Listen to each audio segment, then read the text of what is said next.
Hi all, welcome to our talk. So my name is Toby. I actually came to Siemens and also was one of the initiating members of ProductCERT. So I set up the workflows, the processes, the organization, the whole infrastructure with email server and whatever. I set all of that up. And now I'm still in vulnerability management, but in Siemens research. And my colleague is Tom. He took over after I left. Hi, my name is Tom Kittel. I was working for the last couple of years as a vulnerability and incident handler in what we call Siemens ProductCERT, and basically took over the foundations that Toby created, where basically vulnerability handling and vulnerability monitoring was done with Microsoft Office suite in order to basically improve those processes. And my role now is to basically work on the different processes and APIs of Siemens ProductCERT to allow further automation, which you will see in that talk.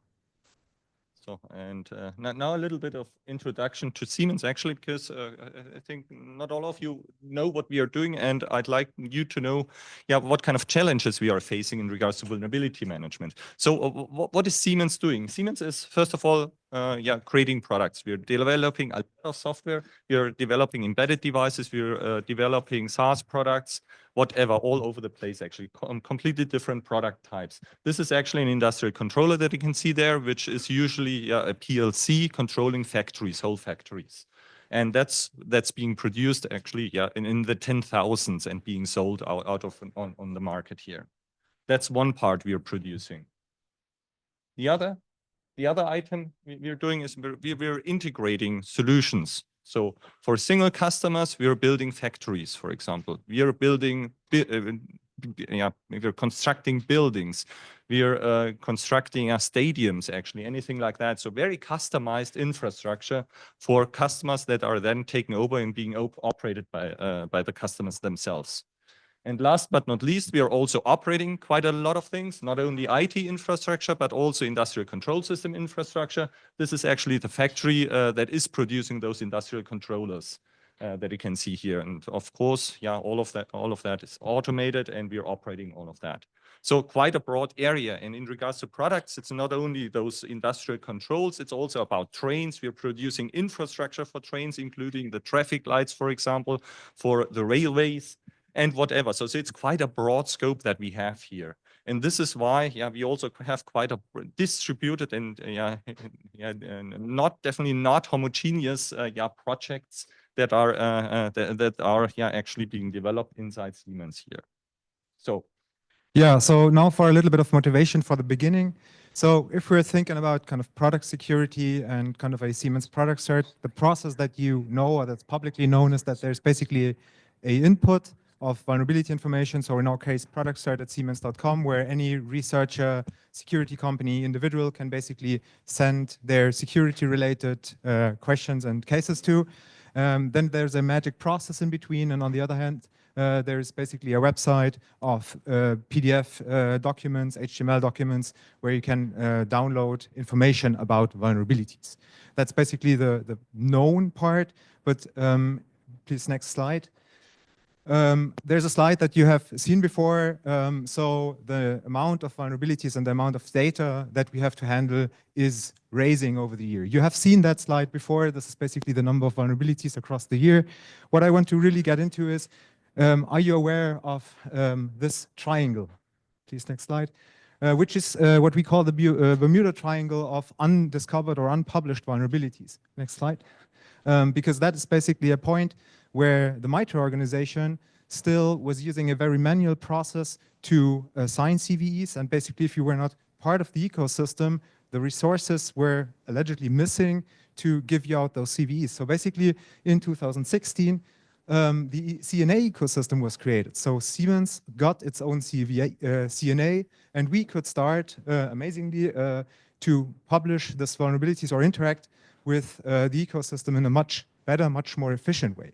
But there's yet this other point where kind of the entire ecosystem is talking about automation, and things like the record submission and upload service have been introduced. So for us, it's now really, really easy to allocate and assign CVEs to our products or to kind of the ecosystem. But now kind of we see that kind of exponential raise in the numbers. We are also now talking about software bill of materials and VEX. So basically giving vulnerability information not only for the upstream components, but also for the specific components that users use, or kind of the ecosystem uses in practice. So a customer might ask us, like, what is the effect of this ever vulnerability in this component? So basically, the problem that we're seeing is exponential in multiple dimensions. So basically, our problem is to handle the issues of the supply chain. Yeah, and basically, if you look at SBOMs and if you look at the supply chains, like they are really big and they are really like not looked into really big. Like there's this comic from this guy about Nebraska. I don't know whether you remember that specific situation when you're a vulnerability handler, you might know. And we want to now talk about what is necessary and what we do to basically handle this situation. Part of it is a vision, but yeah. So how does the supply chain look like from our point of view? So this is what you can see here. So it's quite a simple example. So linear supply chain. We will make that more complex later on. But if you look at maybe a typical flow here. So on the left side, you can see the setlib that might contain a vulnerability, which is then embedded inside OpenSSL, which is then embedded inside Apache, going over some kind of internal web server, maybe an internal project that is being developed inside the company, which is then integrated in some kind of sub-product that serves as a common base for multiple products, which then is integrated into a solution or a machine. So for example, a complete factory, which is then deployed to a certain customer. So that's a typical supply chain.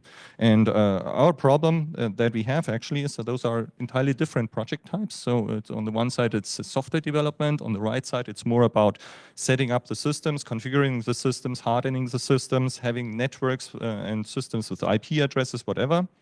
And our problem here, first of all, is if there's a vulnerability on the left side inside setlib, and this is reported in the right way and processed in the right way, and in some place actually inside that supply chain, somebody just drops that vulnerability and drops the information about the vulnerability. We have a problem, because then we do not know about it on the right side actually in the other projects. So we need to take care that information is forwarded about the vulnerabilities. Very important actually for us. And to keep that chain actually closed and connected to each other. Now, if you're looking at that whole supply chain, so here on the left side, you can see a certain vulnerability, which is then embedded inside OpenSSL. So we just tried to depict that graphically here. So it's somewhere inside OpenSSL. And below, you can see the CVSS scores. That's everything that's just exemplary. But what I want to stress here, so we assign a CVSS score here on the left side for a certain vulnerability. However, that CVSS score will change when it's being embedded actually inside the different environments, because it's going to be further embedded, further nested inside the environments of the other products. And it might be that maybe the CVSS score lowers itself, so going from 6.6 to 5.6, but it might raise again, because, for example, inside the internal web server, which has access to the source code, of course, to OpenSSL and setlib, it might offer another way actually, so that certain vulnerability is being exposed to the outside. And suddenly the CVSS score is being raised for that certain embedding of setlib inside the internal web server. And then going on, so you really need to track the CVSS score over time, over all of those projects. And this is really a challenge, at least for us, and I think for quite many other organizations as well. If you look at the CVSS score, if you look at the vulnerabilities in the corresponding descriptions, here on the left side, we describe the root cause. We describe the weakness actually that's behind that, so the background of a certain vulnerability. If you go to the right side, you describe more the safety, the mission, the impact, so which is also more relevant actually to the operators of a certain system. They usually do not care about the exact root cause. They want to know how they are affected inside the environment, inside also the operated infrastructure, inside the certain networks, how a certain vulnerability can be estimated and can be evaluated. how critical it is for a certain operator. So the context really changed from the left to the right side, and we need to pay attention to that. So it's really not useful at all to have the original vulnerability description of a vulnerability inside ZLib for an end customer of Siemens who's a factory operator. He does not know anything about ZLib. He just knows about the machine that is maybe bottling beer into certain bottles, into the glass bottles, anything like that. He does not have a clue about anything that's in the background and on the inside of the software architecture. So we need to do a vulnerability read rating. We need to really think about, okay, how to describe the vulnerabilities and also how to evaluate those vulnerabilities and also to re-evaluate those vulnerabilities over time inside the different projects. And last but not least, if you look at the different components here, if you look at what's actually inside a company, so internal, what's external, we need to think about, of course, automation. This cannot be solved only within one organization. We need to think about cross-organizational data exchange.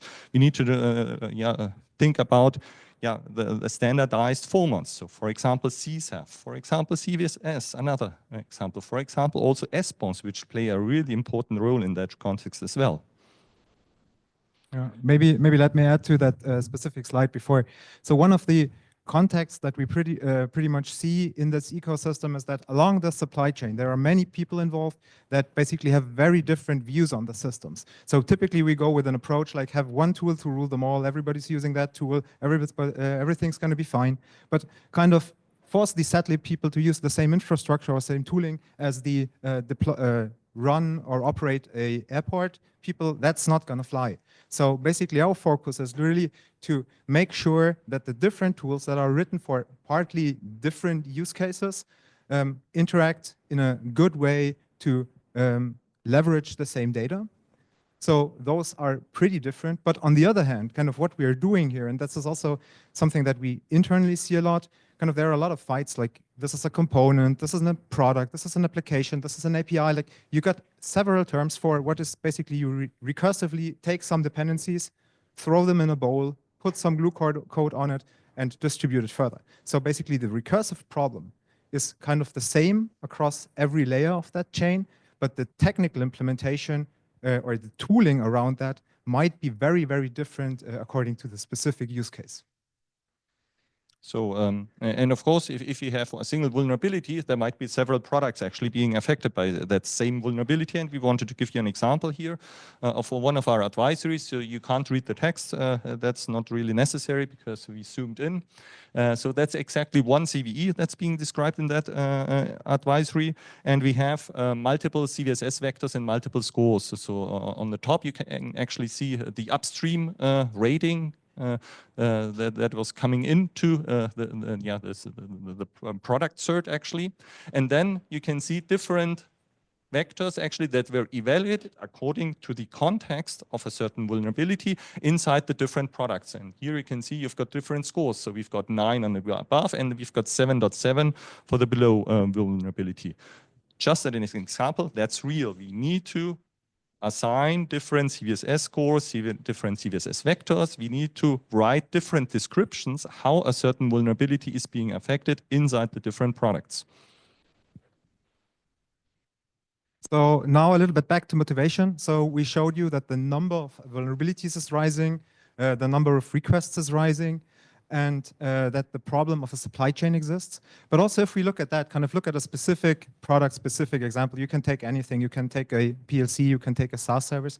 If you look at the supply chain on the left side, basically you have a lot of customers, a lot of upstream suppliers. So basically the development people take some dependencies that in turn might also consist of dependencies. So on the left side, you have some exponential problem. And the PLC creating people do not want to analyze every vulnerability that we call basically for the inductive part n-3, but they want to rely on what these n-1 people are saying, because it does not really make sense if every user on that side or every user of that library analyzes all of the vulnerabilities that go into that dependency. So you might say like, oh, we got the SBOM, we're covered. Amazing, VEX, we're covered. But on the other side, what we also have is the downstream, kind of the users and customers in the ecosystem. So look back at Log4j, for example. we had a vulnerability that we needed to really assess what does that mean for our ecosystem. So basically for every component, we need to be able to say like, where is this used and which customer might be affected in which way in order to prioritize the fixing and the communication efforts. So when you look at the downstream side, you also got kind of an exponential increase of problem. And we really, really need to make sure that we in Siemens, but we as an ecosystem, fix the information flow and the information forwarding across that supply chain in order to allow those N+3 people, the operators of critical infrastructures, of airports and all that stuff, to really assess the vulnerabilities that they need to assess and not kind of the scanning all the N-3 vulnerabilities in ZLib because the airport operator really doesn't care about ZLib, I guess. Actually, one goal of us at the moment is also to make advantage actually of that whole structure here and to make transparency on actually the whole upstream and the whole downstream in regards to vulnerability ratings. Because if someone rates a vulnerability here, of course it's valid for multiple products, and then if it's done once, yeah, the others can also take over that rating. So there's a lot of synergies actually that can be made use of, and you need the right tooling actually to make sure that all of that transparency, all of that data exchange is being enabled and also being forwarded to the developers, the security experts who are actually rating the vulnerabilities. So basically what we want to show you here is an idea and a kind of a vision and some examples of how we do that in the company. Each of those boxes are of kind of very high complexity. So I think we can talk half a day for every of those boxes. A day at least. But we want to give you a high level picture on how we see those interacting and how we envision the information flows. So basically everything in our vision is centered around the product teams, because we can have the most amazing tooling. If the product teams do not use it, we're lost. We need the information from the product teams because they are the experts. We heard it in different talks to assess the vulnerabilities, and we need it somehow to want them participate into the system. So basically that's the center of all our efforts. So as a first step, what we do is we ask those product people to basically give us some information about, now we call it the SBOM, what their products exists from. This was very much based on license clearing. You use license clearing data for vulnerability handling, different use cases, different data quality. Like, as I said, a whole discussion in its own. But then you realize that this SBOM basically has some components. Then you have different tools for SBOM. You have kind of, insert vendors here, but all of those have basically different IDs. There are concepts like Perl and CPE, but we were also talking a lot that these concepts are in theory amazing, but in practice don't work, at least for us. So what we built is basically a product mapping database where we say like, oh, we seen that component before. We see that here in the license clearing tool.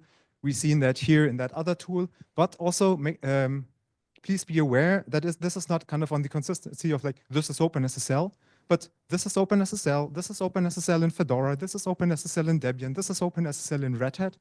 And these are all different components coming back to the supply chain. So there's a different packaging of one library in a different ecosystem. Those are all different components that we have to somehow look at different. So basically then we have a ground truth of what is it that we're looking at. So at the next step, we got something internally that we call basically our vulnerability intelligence, where we try to store the impact of vulnerabilities according to specific entities in our supply chain graph. So basically, first and foremost, this is fed by external sources. So for example, the CVE database, this is a great resource for upstream vulnerabilities, but also public, for example, CSAF advisories. But so while I want to propose you here to use and leverage CSAF because it's an amazing standard, there are also other standards here. So the GitHub Security Advisory Project and all those other resources, OSV, we take that into our vulnerability intelligence. So once we discover that there's a vulnerability for a product in the scope of the product that's used, we notify kind of a central, we call it vulnerability tracker or whatever, that is basically something where we kind of request information about how is that product impacted by that vulnerability. That in turn will then leverage a connection to the product team to allow the product team in their way to answer the question of what is the impact exploitability, severity of that vulnerability in that context. So we basically take that information and put that, oh no, there are other sources for vulnerability. So obviously, we have many vulnerability scanners that find specific vulnerabilities, and those have to be handled also. So there's also another source of tickets, basically. But once somebody says, like, this is how it affects me, that information is kind of forwarded to ProductCERT in order to be then, in turn, forwarded back into the vulnerability intelligence, where we basically can take that same information and pass it along the supply chain. So next slide, please.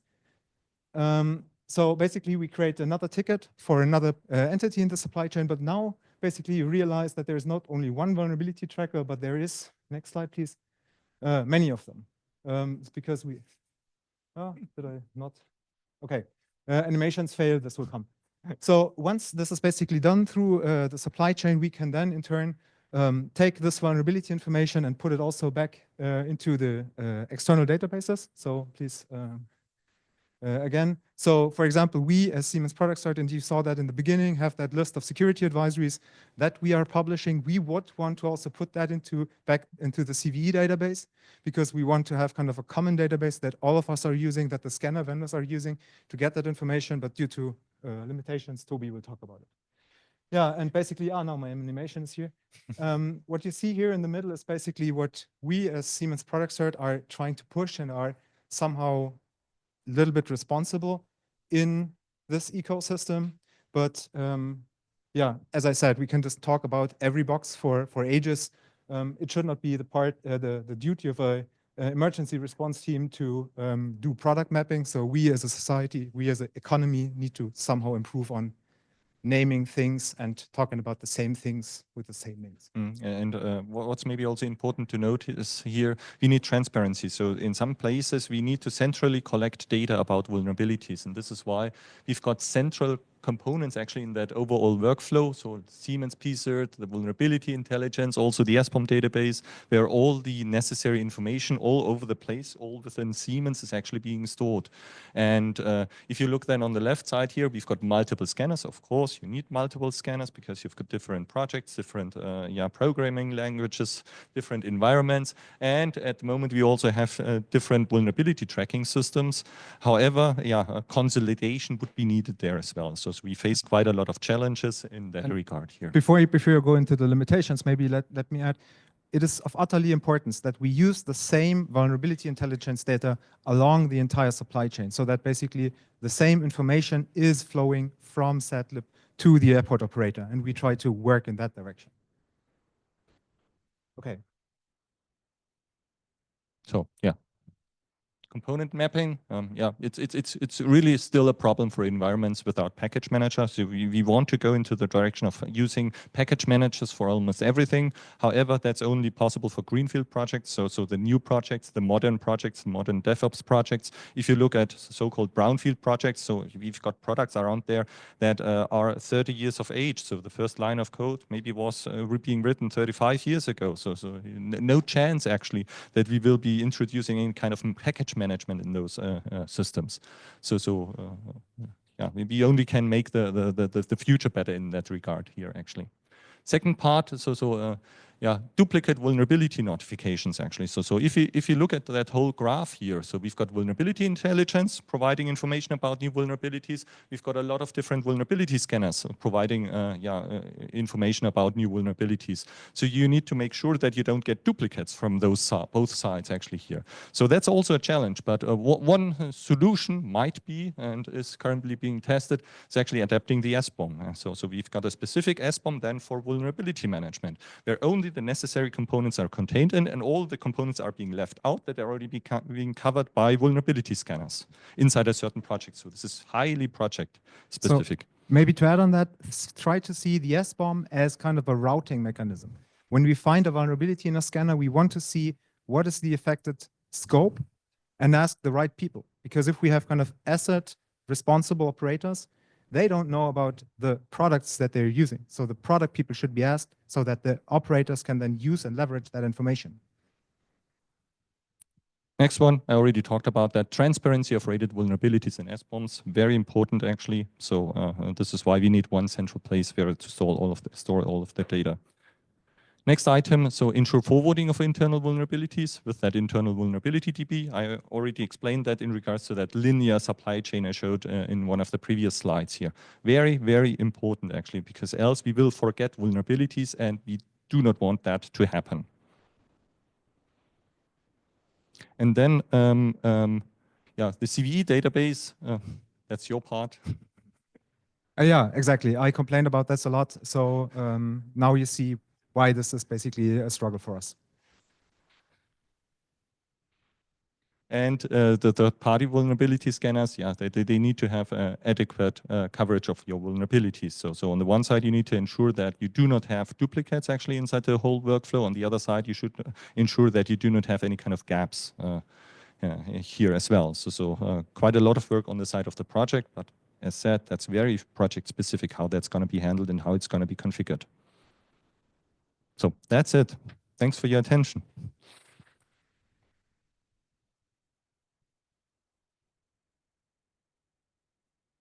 Right, thanks for the presentation. So we have about 4 minutes that we can do a little bit of Q&A here in the room. So I will, I think we're gonna have more questions than we have time. So I'm literally, excuse me, I'm just gonna go to the humans that are closest to me and know, oh, okay, well, now the speaker pointed somebody out. Oh, he's got a mic. Oh, you gave him a mic. All right, you do that one first and then we'll ask your question. Go ahead. Hi, thank you for the presentation. Really good, really. Just have a question. You mentioned the fact you make the link between your SBOM, let's say, catalog and vulnerability intelligence. And you mentioned the fact as well, like you have the vulnerability scanners, which is more or less linked with in all this, path. I mean, how do you make this link? What I mean by that is like, what I see is SBOM catalog. When you are using scanners, then are not really use this one. Some are using, CP and vulnerability intelligence. It's exactly the same. The main vulnerability intelligence database are related to CP, not to SBOM. So how do you really make the link between SBOM, vulnerability intelligence, and what you get from the scanners? So glad you asked that question. And this is basically a major pain point for us. So if you're a vulnerability vendor, then please talk to us, because kind of what we see right now is that the vulnerability scanners basically find a lot of vulnerabilities in upstream components, but kind of at the level of operations. This might be duplicates, this might be something that the product teams have already looked at, but due to our inability to basically have a common ecosystem to transfer that data to the scanners in more than kind of private programs where we talk to each scanner vendor individually, this is a missing gap, and this is basically the punchline of this talk. So I have 2 really fast questions. Hi, we work at Cisco on the exact equivalent of your team, and I'd love to talk after this. My really fast, quick top question is, what are your unique identifier fields? Like, so what's a component tuple to you? And then the second question I have might take a little longer. So the effect of embedding or vendoring in a software is not a linear effect on the CVSS score. Frequently, it can take it down to 0 because it makes it inaccessible. Or worse, it could take it up really high if you chain CVEs together. So analysis of that is incredibly manual. And how do you automate or scale some kind of work like that? Okay, so I think that's a presentation of an entire workshop, also in one question. So first of the identifiers, that's really a major pain point. We just have to manually do that assessment, and then we try to leverage AI to improve on that. Kind of, this is something that needs to be solved in the industry. And basically the second question was about CVSS score. So I'm going to take that over. So it's about the risk evaluation in the end of vulnerabilities over the supply chain. And what we found out, so we've got different project types. So for example, embedded devices, for them, it's really important to evaluate each and every vulnerability so that they can decide whether they invest the money to create a patch for that system. And that costs a lot of money, actually. So they really want to be sure that all of those certain vulnerabilities are applicable so that they have a good decision, actually, to invest all of that money. That's one part. Hard to automate, to be honest, because you need experts. You need to look at it in depth. But if you look at SaaS projects, so cloud infrastructure, usually you want to patch everything there. So you just prioritize.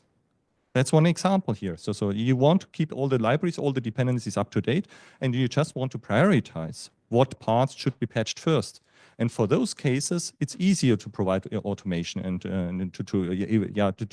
in the end prepare the evaluation of the vulnerabilities. And on the other hand, we also have projects that are actually overwhelmed with vulnerabilities. And if you have a bulk of vulnerabilities and do not know what to look at first, a bad thing is actually to look at everything above CVSS score 9. It's better to do some kind of previous evaluation to put everything into a rough context and then look at those vulnerabilities in detail. So we've got different project types also from the age of the project and the environment of the project. And it depends on how you solve the problem. And sometimes it cannot be solved. But let me add from a practical perspective. Like Guys, we're going to have to ask you to take this offline. We are over time. Thank you so much, Thomas and Tobias, for a great presentation.